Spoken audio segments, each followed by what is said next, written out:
Ladies and gentlemen, welcome back to the Strawberry Hill Podcast. I'm your host, Mike Simmons.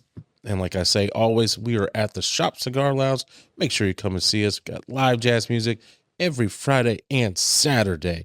Make sure you come and join. But before we get started, make sure you like, share, subscribe, hit that notification bell.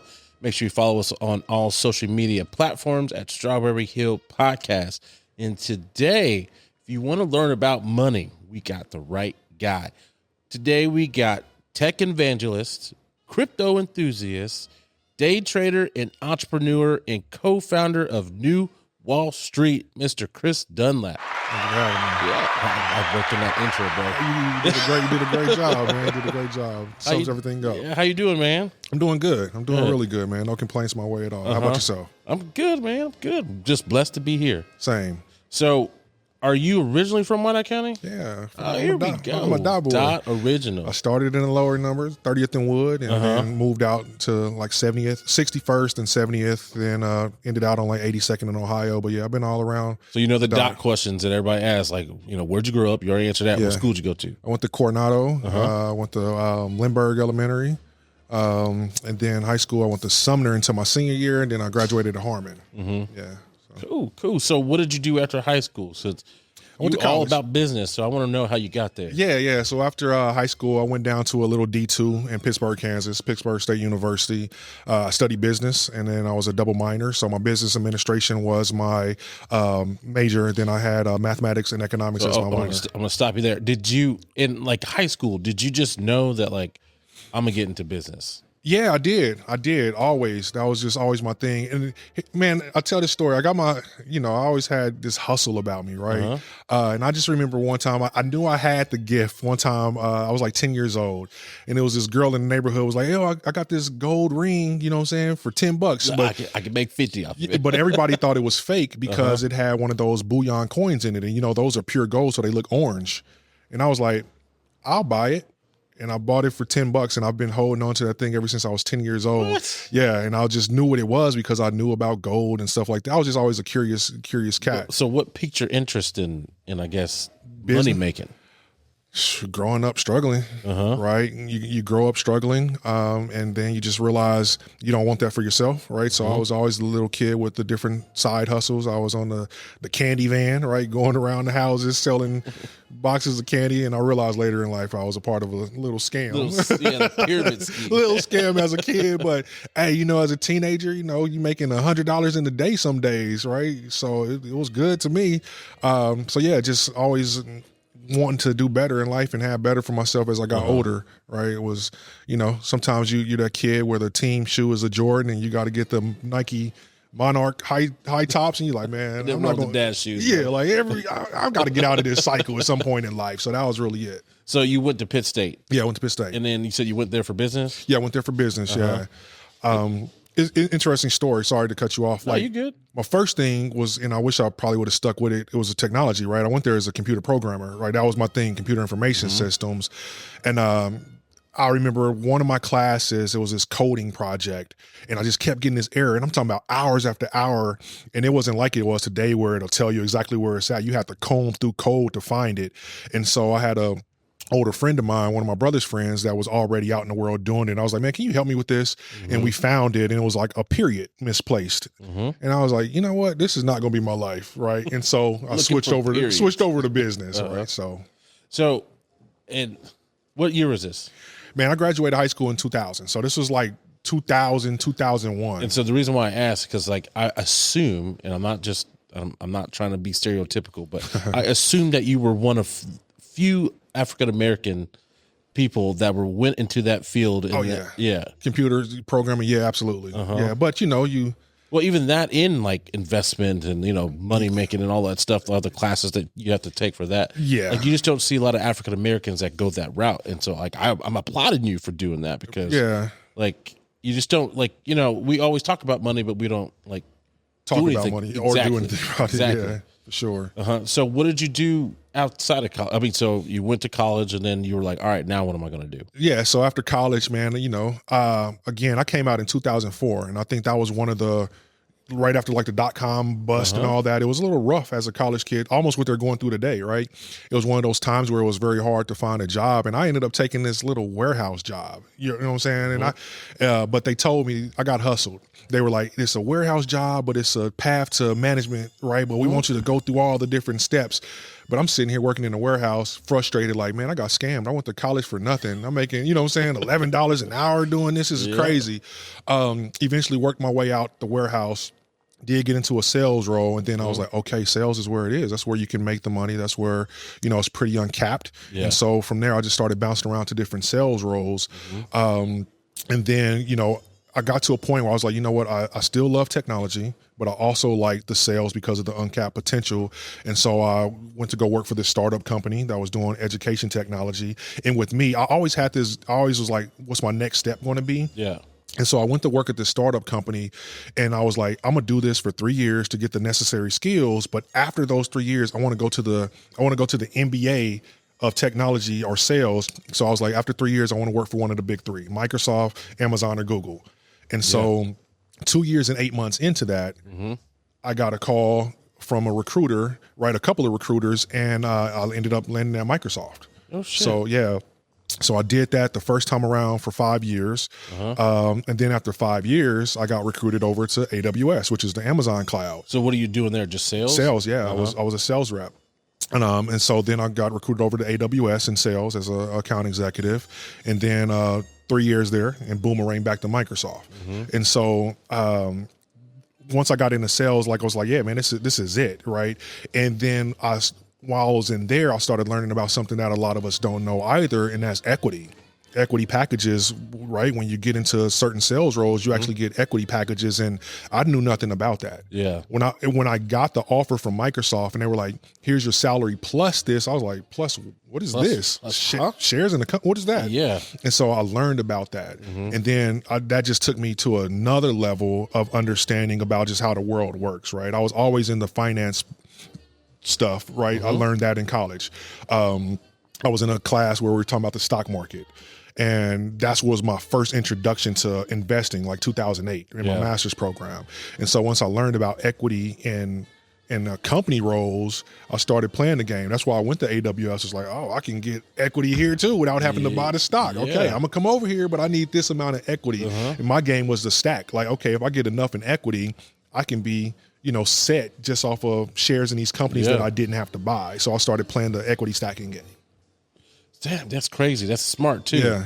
And then going back to when you said like the stock market, like having a class about it. I remember having a class, and it wasn't just one class, but it was like a segment in a class about stock markets. Same. Right? And it was in high school, and we got, I think they gave us $100,000. You know, just fake money, but they're like, all right, you have $100,000, and you can invest in whatever you want. And we would track it all semester. And, you know, the person at the end, got extra credit, or the last, the top 15. And like, that's when I know my, brain started rolling about, okay, like this is real. Like, cause you get into high school, you're like, I don't know what the stock market is. I don't know. It looks like there's a bunch of people, like in my vision, it was a bunch of people going to that Wall Street yelling at people. I'm like, well, I don't know what the hell that is. Yelling at people, this man, make this money, make that money. I'm like, I remember, I think I invested like all my money in like Nike, because I'm high school, but I buy Nike. I want to make money. Yeah, but it was like all the steel and oil, all the stuff was making money. I'm like, how was that making more money than Nike? Yeah. At the time my brain wasn't thinking, but then they got my mind going, just like, okay, so this is actually real money. So, which makes me, go to my next question of like, so when did you start noticing like, hey, like this is needed in like our community and needed for me to start talking to people about like investing? When I couldn't find anybody to have conversations with it about. You sitting there with your friends like, hey, yo, I found this new stock. Like, what are you talking about? Yeah, when I started having those conversations and it wasn't click with anybody, I was like, I got to educate. I got to do better at this. And so maybe around 2015, whenever Facebook really came around, 2014, 15, when I really got on there, that's what I started doing. I was talking about, this stuff way back then and cryptocurrency early on. And so you got into crypto early. Yeah, I got into crypto early. I used to have a group on Facebook teaching people about crypto back in 2016, teaching and how to invest as well as trading. And it was like me and 3 people. That's how early it was because wild. people were like, funny money. Nope, not Funny going to do money. it. And so I couldn't even get anybody to really join my group. Like, so it was just me and a few friends talking about crypto and stuff early on. And then later on during the COVID pandemic is really when, you know, the profile really blew up because I was always talking about this stuff. And then people really started paying attention like, well, I see GameStop. So then people start asking me all these questions about stock. And I'm like, all right, this is getting out of control. How do I do something that's a one-to-many approach, right? Because I can't keep answering all these one-off questions. And so that's when I started New Wall Street. Like, I'm going to start a group. Yeah. You know, I started doing edutainment events, right? Networking events, but we're talking about the stock market and stuff like that and educating people and doing workshops. And that's when I really started that. And then I started my trading group on Discord around that time also. So we're going into our 6th year on that.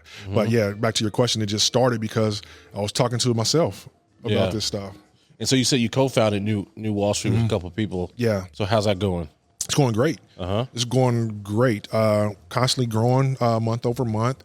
Like I said, the social media presence continues to grow. I do this thing now called the syndicate, which is I let 25 people in, where it's a more intimate mentorship where I'm teaching them exactly how I look at stocks and how I trade the stock market.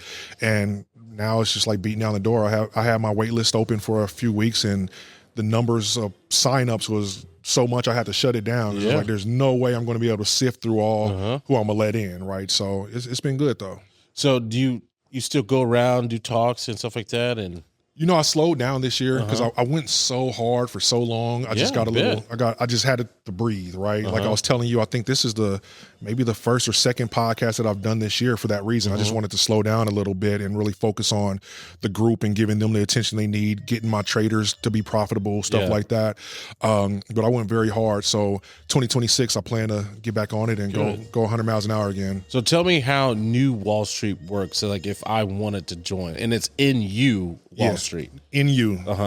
In you. And so if I see, New Wall Street on Facebook or Discord or whatever, and I'm like, okay, I want to get involved in this. How do I tell the audience, like, how do I start from, point A? Absolutely. So there's a couple of things, right? A lot of my material is free. I put it out there for free. So I have a free ebook on Gumroad, nwallstreet.com, sorry. So you can get all that free stuff there. Then my New Wall Street YouTube, I have videos on there training. So a lot of my stuff out there is out there to the world for free. But for those who want to go deeper and actually learn how to trade cryptocurrency, learn how to trade stock options and stocks like that, I have a Discord group. And that's just at nwallstreet.com. No, sorry, not nwallstreet, wap.com/stick talk. That's how they can get involved there. It's $40 a month, but the return on investment is insane, right? The testimonials are there, right? I don't even push it on my Facebook. I just put out content. I just put out educational stuff. You put a lot of good info out on Facebook. Yeah, I just educate people, and then when they come and say, like, how do I connect with you more? Here's my group. Yeah. So have you seen a lot of, like, I guess, positive feedback from everything on Facebook? Because, like, I follow you on Facebook, and, like, even, like, me, like, investing. I don't invest as much as I used to, but, like, I kind of look at what, like, okay, I know you posted something about Netflix just too long ago. I'm like, okay. So it kind of influences me to, make a little bit of money. Yeah, I get a lot of positive feedback. I actually just had a lady a couple of days ago. She was in my group for a while. And here's my thing too. I don't push people to trade because it takes a certain mindset to be a trader. And she had joined the group to trade, but she was like, I wasn't comfortable as a trader, which totally fine. But she was like, but I do want to show you what this stock that you were talking about has done for me. It was Palantir. Right? Early on, we were talking. What's Palantir? Palantir is a data company.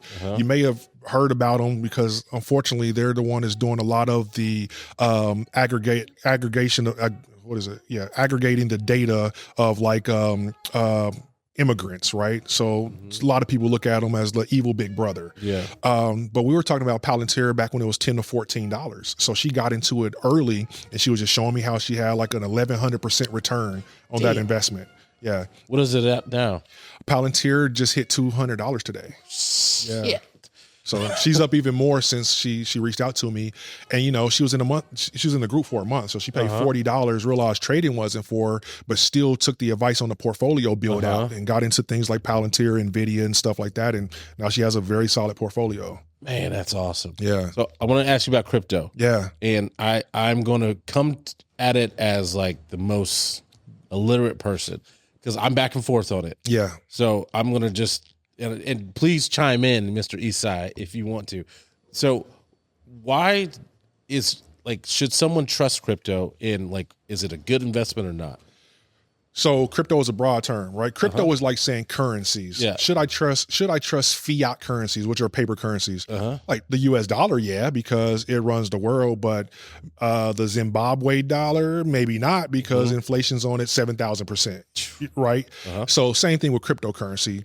Bitcoin, things like that, yeah. Bitcoin because it's finite. It's the liquid, digital gold, right? Ethereum, that's where most businesses build their applications on the Ethereum blockchain. So those type of cryptocurrencies, yes. The meme coins and stuff, not so much. So you can trust cryptocurrency. It just depends on the cryptocurrencies that you're investing in. It's just like stocks. Cryptocurrencies are basically like new software companies built on a different technology. Instead of the internet, now it's built on blockchain technology. Yeah. But you still have to get those ones that are actually driving things forward, right? Just like you don't want a crappy stock. You want to get the stocks that are the backbone of what's pushing the new the new era of things. Same thing with cryptocurrencies. Yeah. So how do you, sift through all of the cryptocurrencies? Because there's so many crypto, it's not about having every single one, right? You invested before. It's just about having a couple of winners. That's all you need. You just need a couple of winners, stay consistent, consistently investing, and then the natural growth, the compounding interest of those things are just going to grow for you and do well by you. It's not about chasing every single thing. And I think that's where a lot of people go wrong. They just squirrel. Right? Yeah. Where consistency is really where it's at. Yeah. And then I always wonder about it too, because crypto, it's like someone like Elon, you know, right? Like he can move the needle just by talking about it. Yeah. And I always in the government and stuff like that, is it one day they're just gonna be like, all right, we're not doing crypto no more? That's kind of always been not the fear in my head, but just would this stop at any time? You know what I mean? That makes sense. Because it all depends on, certain people, but it's just they can just be government, hey, we ain't doing this no more. We ain't taking this as payment. We're not doing this. This is the US dollar. We're sticking with it. Okay. So two things. Elon Musk can also say something about a stock and cause it to crumble. We see it with Donald Trump all the time. As soon as he says tariffs, the stock market pulls back, right? So there's no real difference there. As far as at some point the government saying we're going to stop, I don't see that happening because you got to understand all the institutions that are bought into crypto. They all bought in around 60, 70,000. They're in the business of making money, so they're not going to shut it down and then lose all that money, right? You have SWIFT, you have Western Union, you have the ACH system, all building on the back of these blockchains. November 15th, you have the ISO coins, right, coming into place now that are going to be basically the new rail system for international payments. So I don't see it going away anywhere. So what about, you mentioned tariffs, and I know that's been a hot topic, and it's even affected the cigar market because they put 100% tariff on all products coming out of Nicaragua. Wow. It hasn't hit yet, but they've been talking about doing it. And if it does, that just doubles everything that we sell now. Yeah. And it just, it hurts that, that market. But I know how it's probably affected the stock market and trading and stuff like that, because it's just the even simple word of tariff. People just start, oh no. You just don't know about, how much a country's going to get tariffed or if we're even going to go through with it. So if you could, any input, because I'm wanting to know. I'll be honest with you, it's been great for traders and it's been great for people that keep an ear to it, because it's almost like the cycle of, we say tariffs, the market pulls back. Those are buying opportunities, right? You've seen, when he mentions tariffs, we're seeing stocks drop by 15, 20% in a day Yeah. That's a great sale. That's time to go buy, right? And then once he says, okay, we're going to settle, stocks start going right back up. So it's just giving you so many new buying opportunities to where if you're just averaging down anytime that happens, you're going to be set because you're buying things on sale. Yeah. And so I guess you got any examples of it? Because I'm kind of like, what did I should have invested now? Yeah. So when China said that they were going to stop allowing us access to rare earth minerals, right? Yeah. A lot of did they come to an agreement or something? They just did. Yeah. And so a lot of technology companies rely on that to go into, those things go into technology, go into defense and stuff like that. So a lot of those companies like NVIDIA, Palantir, the Microsofts, Amazons, they pull back. Now we settled and say, hey, we're going to be cool for at least a year. You buy into those, now those companies are going right back up. Yeah. Or when they said NVIDIA can't sell chips into China, NVIDIA stock fell quite a bit, right? You buy in at those levels. I think I even posted like, okay, here's a buying opportunity, right? Palantir, when they pulled back to $86, if you missed it at 14, here's a great opportunity. 14. Yeah. So when those things happen, and the stocks pull back, that's when you buy in, right? I tell people when you think about investing, you got to think about the food chain of it, right? So let's say you're talking about technology and they say something about tariffs like rare earth minerals. Who relies on that? Just do a quick Google search. Who relies on rare earth minerals? And if it's one of the top 5, top 10 companies, go to the chart. Oh, wow, they said something negative. This fell down 15%, but over 5 years, this is a company that averages 20% growth. Cool, I'm going to buy that company because it goes back to even. Now I'm up 35%. Yeah. That's smart. See, a lot of people don't, I guess, pay attention to that. And that's like, why don't people do that? Like, because it seems like it's like, I know because it's not easy. Because, you talk about a lot of like the positive sides and, the everything that's like, all right, I'm making money here. But I'm sure there's a lot of like, all right, I missed on that one. And yeah, there's definitely going to be misses. It's just about keeping your misses smaller than your wins, right? And with the stock market, if you pull up any stock chart, right, you may see this, but it does this. Yeah. You know what I'm saying? So over the long term, the stock market goes up. So even when you temporary miss, right? Because you don't really miss until you sell things. If you have a temporary miss, eventually it's going to correct. If it's a strong company, or if you're just looking at something that's a broad market ETF, right? An exchange traded fund that just has all these stocks inside of it, you're going to continue to go up. That's just how the market works. And so you make a good point because, you do look at like a stock market and it's like, gradually, it may not be spike up, but it kind of gradually stair steps, stair steps.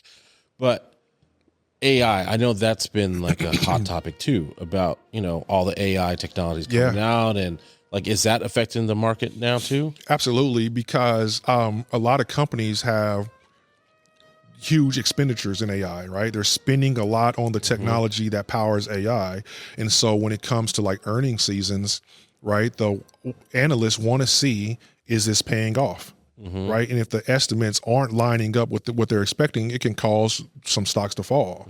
But the thing with AI also, it's just the new boom, right? So pretty much anything that has AI in its name is doing well right now. Yeah.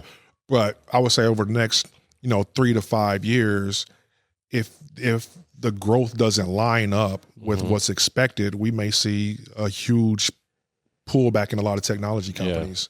But again, we go back to the fact that institutional investors are in the business of making money. So they're going to keep pushing things and putting money in to make sure that it is successful, because nobody wants to be wrong.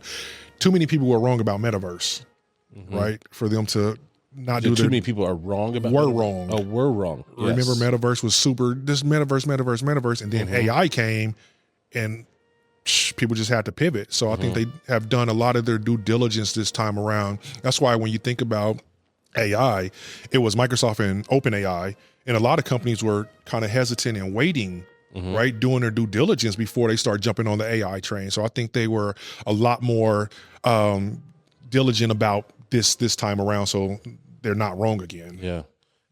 Y'all can feel free to jump in. I know y'all got questions. Are you going to jump in? The one currency I've been wondering about the most is Ripple. Ripple. So they went through that 5-year stint with the government. Yeah. And in and out of the courtrooms. And now they're getting out of that. So what's going to be happening with that? Because I heard that that's up there with, it was supposed to be up there with the Ethereums and the Bitcoins. So, man, here's my thought on Ripple. Do I think Ripple's a good cryptocurrency?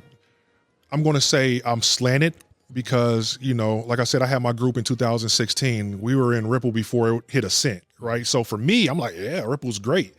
But with Ripple, you got to think when you're tied up in litigation that long and your hands are tied, that's 5 years that competitors can be innovating, right? And you're slowed down and not being able to. It's like somebody having a broke foot and everybody else is still in shape, right? Yeah. So that's a challenge, I think, for Ripple because they've allowed people to catch up. Like they were working for 10 years on integrating with Western Union, and then last week Western Union said, "Oh, we're going to build on Solana's blockchain." You know, so those type of things hurt Ripple. One misstep I think that happened with Ripple is that instead of saying we want to work with Swift, they were saying, "No, we're going to replace Swift." Well, you can't tell a organization that's been around 100 years that you're coming for their throne. Yeah. They're going to do everything in their power to stop you. And the last thing I will say about Ripple, again, I still think it's a good investment, but you're missing a lot of trains pass by holding on to Ripple. I would still say hold it, but you also want to diversify. But the last thing about Ripple is the difference between Ripple and Bitcoin. Bitcoin is already baked in. It has everything that it needs to continue to grow, right? And we're only at like 3% global adoption of Bitcoin or less. So anytime someone else comes into Bitcoin, it's going to rise up. Ripple has to get so many things right to explode, right? It has to have this deal. It has to have this deal. It has to be chosen for this in order to explode, where Bitcoin doesn't have to do that. Yeah. So that's the only thing I would say about Ripple. But yeah, will it eventually? Yeah, I just don't see it as fast as I once saw it. Right. And then second, who's Satoshi? Who's what? Oh man, wait, what? The question was, who is Satoshi Nakamoto? Who is the mysterious figure behind Bitcoin? Oh, okay. And there's so many theories, right? I've heard it could be like a CIA entity. Yeah. It could be an individual. Some people the person that started Bitcoin. The entity or whatever person or group of people who started Bitcoin, Satoshi Nakamoto. Don't say too much. I don't want you to get like a knock on your door. That's what I'm just saying. There's these ideas, right? I've heard some people say it could be, CIA, stuff like that. Yeah. Some people say it could be a Chinese black swan to get so many people bought in and then they pull the rug. And then the craziest I've heard, which, I'm a conspiracy theorist and I'm a sci-fi guy, is that it could be a rogue artificial intelligence that has already been out there that we just didn't know about. That created all of this. I'm a conspiracy theorist too. So there's a lot. Yeah. Let's talk about aliens. Yeah, yeah, for sure. So, yeah. Okay. Good questions. My two questions. That's your two questions. George, you got anything before we keep going? Earlier you said, or we're talking Stand back up, here. George. We can't even see you or hear you. Yeah. Earlier we're talking about why the older people are afraid to get in the stock market and afraid to get into Bitcoin or crypto. And I said pretty much because they can't see it. They've been cheated by the system so many times. Yeah. And now this new system pops up and they're like, been there, done that. We're not going to do this dance. How do you get them? How do you convince them, if you can, to even just put their toe in the water just to see it's not so scary? I mean, you can't see anything. Everything's just digits on a computer screen, honestly, right? And when you started explaining about fractional reserve banking, which means that banks never have the amount of money in them that we think they do, right? That's why if you go in and say, I want to withdraw $10,000, they're like, I need to call somebody. You got to go through all these checks. You're going to have to wait. And so I just explained that to them. You don't see anything unless you have it under your mattress, right? And yes, there's this new system, but by being adverse to any system, I think that's why we have the wealth gap that we have. Yeah. Because we didn't invest like everybody else, right? We don't get on board of these things early enough. So we're always left behind. And by the time we get on, we're either priced out, right? Or we're so behind that we're just never going to catch up on the wealth gap. You talking about like our generation? Our generation and prior generation. Our generation is just as bad. Yeah. I mean, I talk to people all the time that are in our generation that just crypto. I mean, I'm not saying anything about you, but I think we just talked about that. Yeah, like, hey, I'm still afraid of it also. Yeah, and I think it was more because like we weren't brought into that. Like Right. it's not as like talked about as it is now. Like when we were growing up, it was people didn't talk about stocks and right. And what I tell people is you're right. We didn't talk about that, but there's so much conversation about it now. We would almost be foolish to not get involved.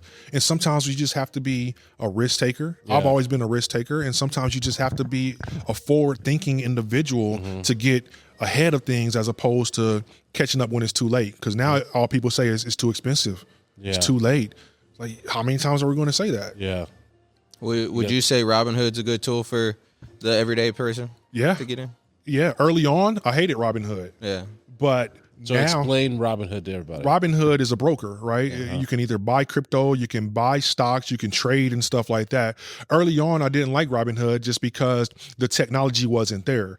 But me, like we're a mobile society, right? I trade on the go, right? I get into a trade right now because Robinhood is so intuitive and so user friendly, and now they're doing the things to build around it to make it more secure, make it more technologically advanced for people that are more adverse to new technology and stuff. They're adding in the things that are necessary to make people feel more comfortable. They have the gamification to where if you don't know anything about any of this, Robinhood Learn. Get on there and you can learn, and you're getting fractional crypto while you're learning. So it's a lot of that stuff there now on Robinhood that I absolutely love. Yeah.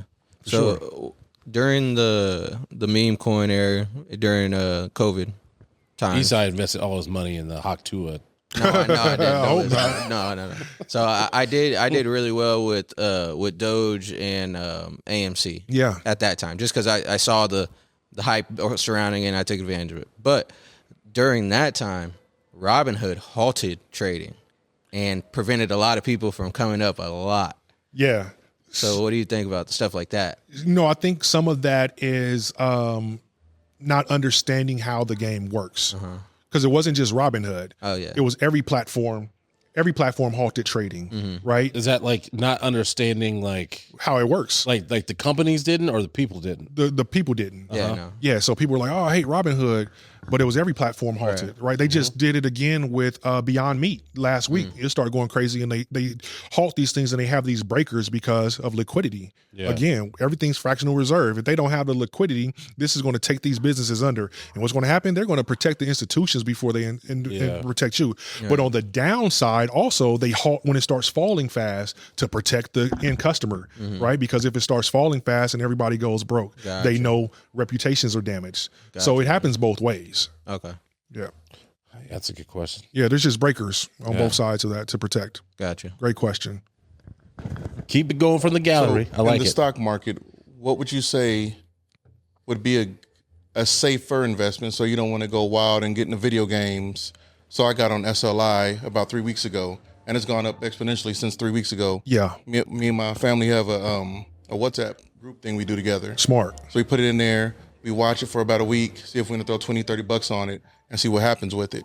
And I stuck to SLI, which is standard lithium. Yeah. And I said, why lithium? Well, electronic cars. You got Tesla, you got Waymo. In California, I'm from California. Waymo's big in California. Huge. And they're all electric Jags. You get in, they drive themselves or whatever. And my dad said, hey, look into AI technology for that also. Yep. What kind of shoes do I wear? I wear Jordans. Yeah. Looking at Nike also. And I'm getting a 16, now it's nothing, 16-cent dividend off a $20 Nike investment I made like 3 years ago.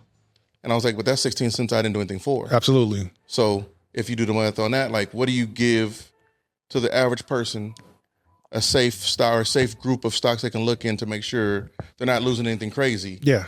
And if they do see a loss and they panic, they can take it out and not worry too much about it. Yeah, that's a great question. That's a smart way that you guys think about it. I think that's a conversation that we were having about the investment, supply chain or food chain of investing. The easiest thing is just get something that tracks the broader market, the S&P 500, the top 500 companies that are out there, right? That's the S&P, Standards & Poor's 500.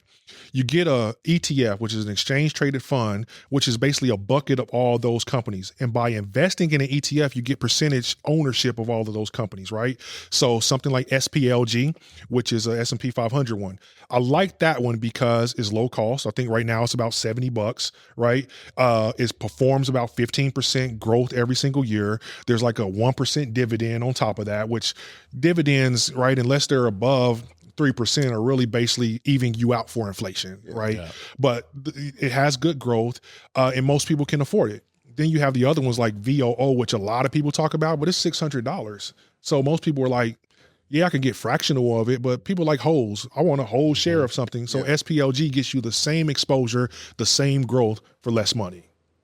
So I would just say that's the easiest thing. And as long as you just stay consistent, maybe every check, investing in that over the long term, the compounding interest is going to work in your favor because the market actually rewards you for being in it long term.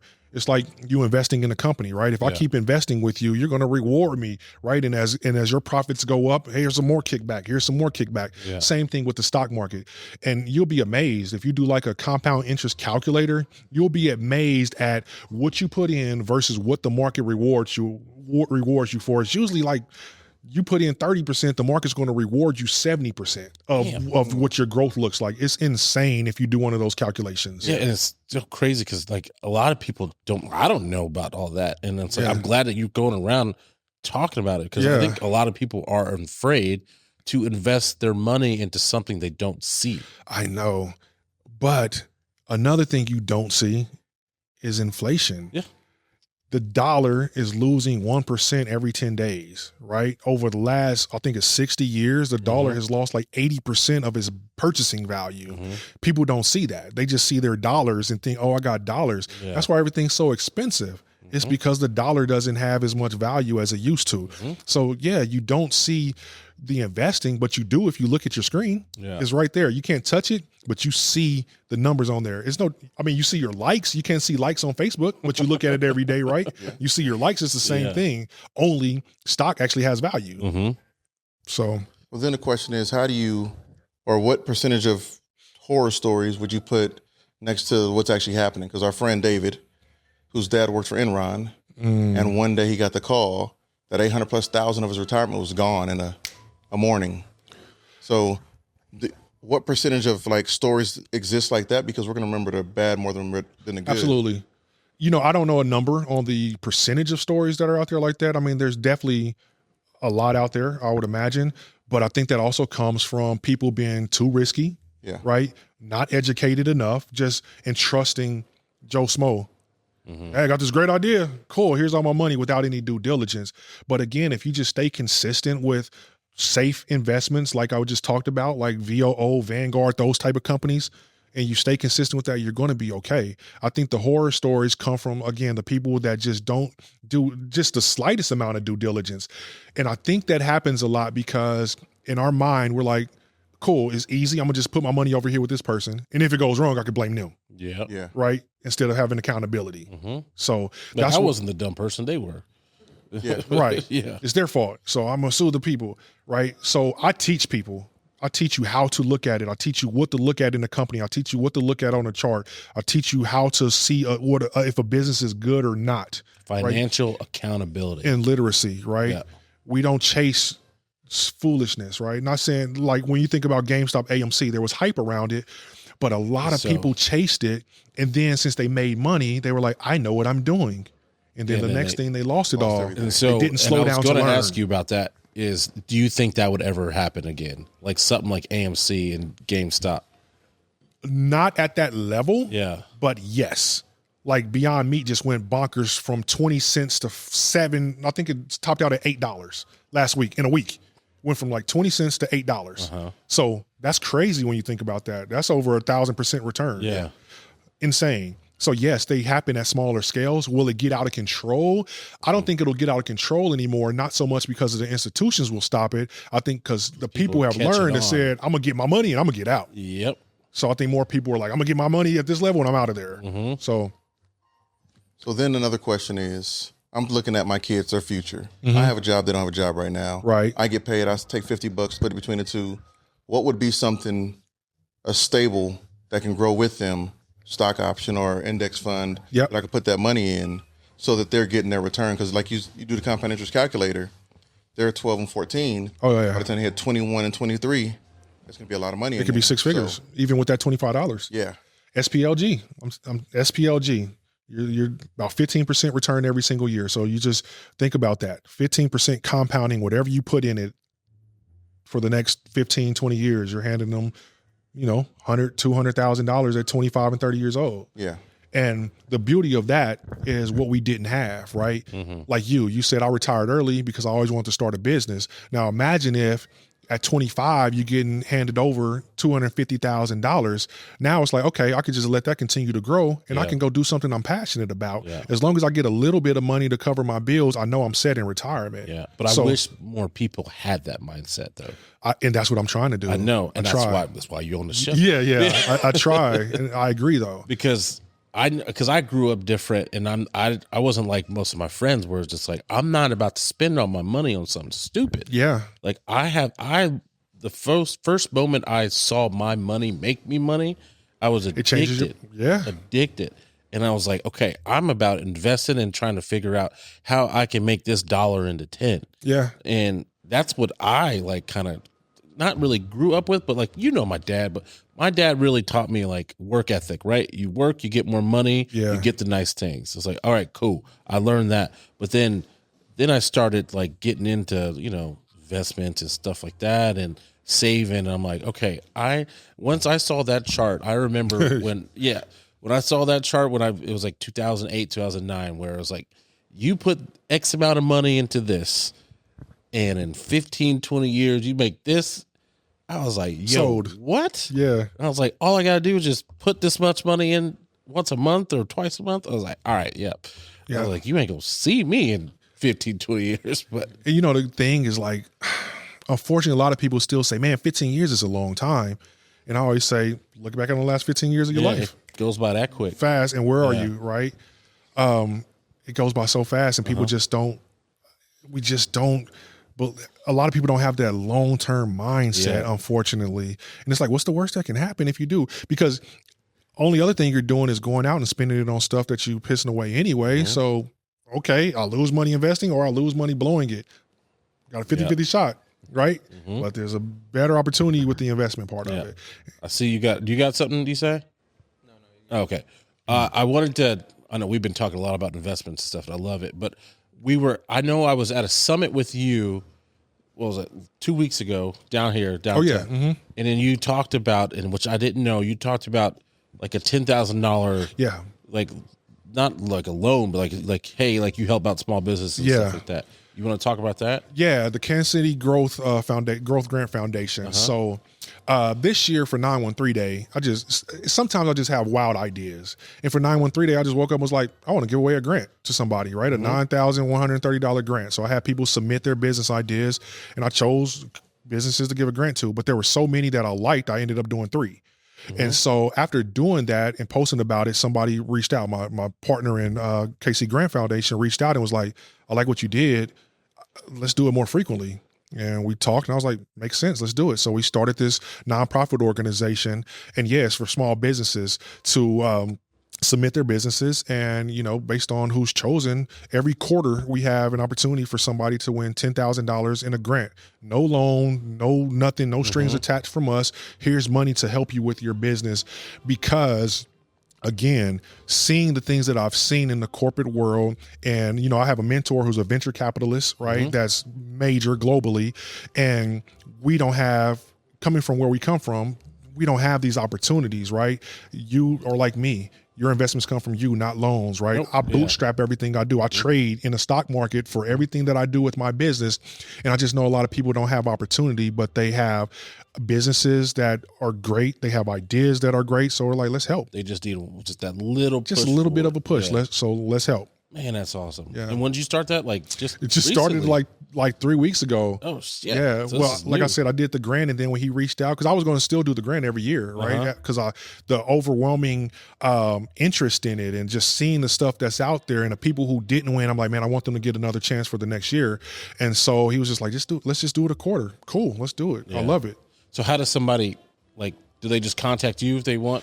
So you do it every quarter, so every 3 months? It's going to be every 3 months. So we're finalizing the website right now, right? And so on the website you'll have submissions page, and then submissions at our email. So we'll have all that information pushed out here in the next week for people to submit. You just submit your business idea. We want to see that you have either a business is already generating income, but maybe, hey, I want to put more into marketing, but I don't have the money because my margins are slim or something like that.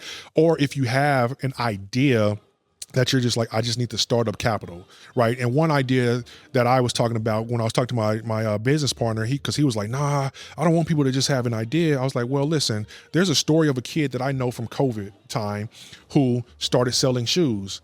Right. So imagine if you're like, man, I just need $10,000 to get these exclusive shoes, right, to start my shoe business. And I seen this kid do this, and now he's like $1 million shoe reseller. Shit. So I was like, we don't want to take away from those people. Yeah. And so it's like, so you have to have the idea, you have to have a trajectory of how you're going to spend the money, and then we also want you to say, in 90 days, let's do a follow up, see how's it going for you, right? Because we want to make sure that you're actually doing something with the money, not just pocketing it. I feel like we can do a show out of this, the Shark Tank, but like I don't know what the we could do something like that. That would be cool. But yeah, so Catfish Tank. Tank. Yeah. So talking about that, the businesses and stuff like that, or new businesses and new ideas. Have you ever thought about doing it for like more than 10? Because what if companies or someone comes to you like, hey, I need 50, 75. I can see that potentially happening eventually, right? Right, because right now we have this sweet spot, right? We're looking for businesses that are like 100K and below, right? That just need a little cushion to do something different. But yeah, eventually I could imagine it growing, right? Because we may have somebody else that says, I really love what you're doing, so I want to partner with you, and we're going to donate a few million into your organization. Yeah. Then we can increase it and have tiers. Yeah, for sure. Man, that's dope, man. Yeah. I'm glad that you're doing that. Yeah, who knows what the future holds? I know. Hey, I might reach out to you like, hey, what's up, Chris? Yeah, so. So what's next for you, man? What's next for me, man? So continue to grow, the group, the New Wall Street group. Like I said, in 2016, I'm about to get back hard on the circuit, podcasts, speaking engagements and things like that. And then, I'm tinkering right now with early retirement for corporate, right? I've hit my number, but I still like what I do, right? I'm a cloud AI sales rep, so I'm very close to the technology. And I tell people, like, I still do it because even when I'm having my workshops on financial literacy, I'm also talking about the technology that's out there, because that's another huge gap with us, right? We just don't know enough about it, and that technological gap is just as devastating as the investment gap, because they almost go hand in hand, right? When you know about the technology, you know what's out there for the investment side of the things too. So I'm toying with that. I'm still trying to see if I'm gonna go ahead and make that jump and do that, and just go focus 100% on the Grant Foundation and then the financial literacy piece. Yeah. So I'm going to say this on here because I'm thinking about it. I think it'd be a good idea. We should have a workshop here with you, and it could be, small business owners or people to start up with, and kind of almost do like a TED talk. Let's do it. Or like even with people that want to invest money, because like I know that you do it on your platform and stuff like that, but it's like I'm trying to get you out to as many people as I can, because it's like people should know about how to make money. Absolutely. Just period. Like, I mean, if you're fine with settling and just making what you're making, that's fine. But it's like, I think most people in this world want more bang for their buck. Absolutely. They want to, because tariffs are, hitting, inflation's hitting, everything's hitting. Like, it's times, minimum wage is $7 and some odd cents. Like, ain't nobody can live off that. Right. And so I think a lot of people want to find that, secondary, source of income, and like you're doing it. Yeah, I say I love the idea. Let's definitely make it happen. Yeah. One thing I do want to say is like a lot of times I run into people that are like, well, I don't have money to invest, and I'm like, actually, you do, right? Because it doesn't take as much as you think. I do drips because I like to catch up and down. Like, you gotta explain that. Like, just I know what it is. But just letting your money drip into investments, right? So think about like Ripple, right? Ripple is what right now $2 and some change or something. $5 a week is at least getting you a Ripple, right? A XRP. And you could just do that over and over and over again. And then let's say it does go up another 10x. Now whatever you put in has multiplied by 10x. Yeah. Right. I think it was earlier this year when it exploded from $40 to $3. That's 9x return. And imagine if you were just doing $5 a week, $10 a week. Yeah. It's there because the data tells us you have the money for the things that you want. Even if you're struggling, you still find ways to go to concerts. You still find ways to get your kids to whatever they want. You still find the ways, right? When it's something that you want. And I think when people start seeing, like you said, those charts go up, I tell people when you start investing, it's just going to change how you see the world. Yeah. I look at the world as investments, right? I see something like, what is that? Is that a publicly held I do the company, same right? thing. Can I trade that? Can I invest in that? I look at things and I'm like, if I like it and I know other people like it, like for instance, like bourbon. I love bourbon, right?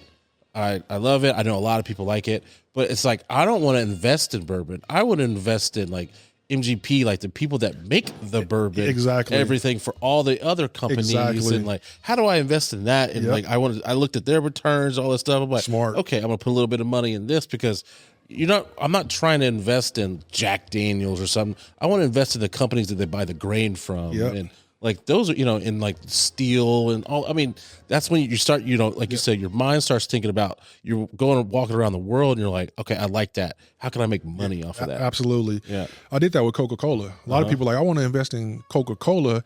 I invested in the bottling company because they bottle for dang near everybody. And that's where the money was. Yeah. Cause it's like, once you see a spike in one company, that doesn't mean that you should invest in that. It's like, who are they getting all the other stuff from? Exactly. Yeah. Who's the plug behind the scenes? plug? That's what I want to see. Yeah. Who's the one supplying everything? Invest in the plug. Yeah. The there we go. stock market plug, not the drug dealer. Yeah, plug. yeah.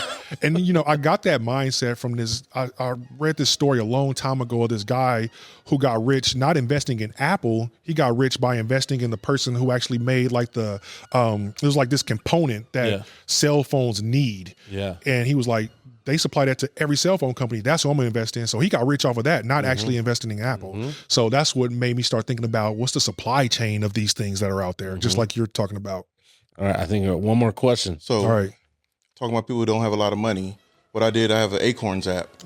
So every time I swipe my debit card, whatever the change is, it rounds rolls up. this account. Yep. At the end of the year, I think I had like $870 something. I picked a moderate risk, nothing too risky, nothing too low, but I picked a moderate. Yeah. And that turned into like, I think $1,400 something. Yeah. Just from that investment, from me not even, I didn't see it. I thought I spent it. I spent $10.74. 26. The rest of it goes into that app. And as you make purchases, come buy a cigar, tax comes out to $10.13. Well, you got 87 cents now going to that app. Yep. And you don't worry about it because now you're counting whole dollars, which we like anyway. I don't know, for somebody we like rounding up. Yep. So they round it out for you, and you don't worry about it. So people do have, like you said, they do have the money. You go to McDonald's, get a $5 meal, comes out to whatever. Yeah. Change rolls over to that app. So, And it, like you said, it adds up fast because we're making purchases all the time. Yeah. We don't even count every purchase that we make in a day because we're just moving Not around. me, I'm cheap, bro. I don't spend. I like my money, bro. But even if it's small stuff, like I'm getting gum here, I'm getting gas or whatever, it rounds up faster than we think, for sure. Acorns is a great app for that. See, we talk about money here. Yeah, that's good. We talk about investments and talking shit. Yeah. Mix it all up. All right, Issa, you got anything for me? End it. All right. So, how can someone find you? Like, this is your time to plug yourself. Yeah. I'm just Chris Dunlap on Facebook, right? Easy to find on Facebook. And then on Instagram, I'm Stick Talk Dunny, Dunny, Nancy Y, Stick Talk Dunny.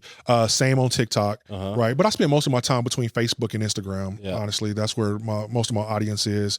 And then if anybody's interested in investing, on my page, my pinned message on my page has my YouTube channel with free content, has my ebook, which is free. You can download that and learn. I also have a book for teens called Teen to Millionaire, the guide for the young investor, free for teens. Like, it's all out there on my social medias. And then anybody interested in trading, again, it's the WHOP.com/Stick Talk. That's how you can get into the trading group. Talk. Yeah, Love it. Japanese candlesticks, right? That's the things that you see on the charts. Yeah, not the future songs. Oh, that's what I was like. I thought you were talking about Yeah, pictures. I was yeah, like, oh no, shit, there Japanese we go. candlesticks. So Stick Talk, like talking the language of the stock market. So that's how Love it, why he bro. named that. Hey, I appreciate you being on. Man, I appreciate you guys having me. It was a great podcast. The questions were great, and I hope that your audience gets something from it. Yeah. And make sure y'all follow him on Facebook. I get so much information on everything that's going on in the stock market, on what's going on with companies and tariffs and the government. Like, you are on it. I was like, do you got time to do anything else? Yeah, man. It's a balance, but I do it well. I appreciate you being on, bro. Thanks, man. I appreciate you for sure. And thank you guys for tuning in. Like I said, like, share, subscribe, hit that notification bell. Make sure you follow us on all social media platforms at Strawberry Hill Podcast. And we will catch you next week. Out.